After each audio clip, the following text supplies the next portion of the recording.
The all-new Volvo VNL offers a multitude of new features designed to help fleets get more bang for their buck when it comes to efficiency. Some of these may go unnoticed at first, so to get a better idea of these new specs and how they affect maintenance operations, we visited Volvo Trucks Customer Center in Dublin, Virginia, and asked Product Marketing Manager Duane Tegels to give us an overview.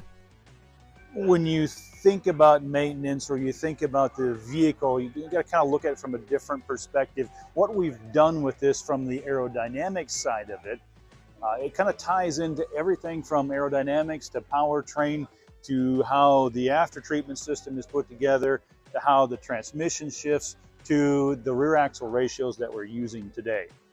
So we're looking at the average truck takes about 325 horse to go down the road at approximately 65 miles an hour over rolling hills.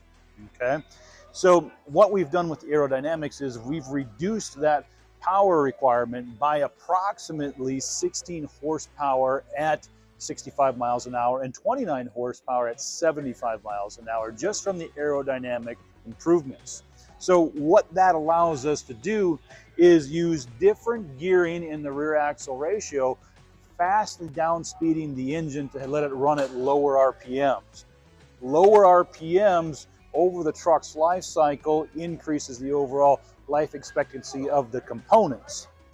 It also puts the engine under load just a little bit more using faster rear axle ratios, so the engine produces less soot and also running at low RPMs. So then we tie that down into the transmission.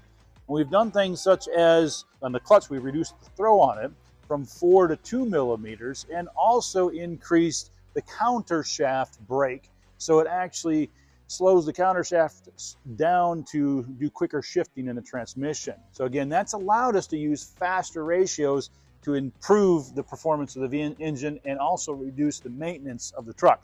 Along with that, we've run a linear exhaust system that you see here. Starting here, your exhaust comes in and exits out here. You have your diesel oxidizing catalyst up here, and you have your diesel particulate filter in here.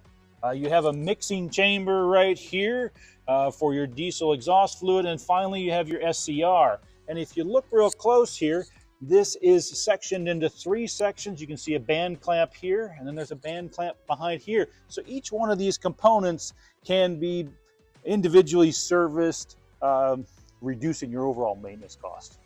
So from an overall truck perspective, I think we've dropped fuel economy and definitely decreased maintenance costs.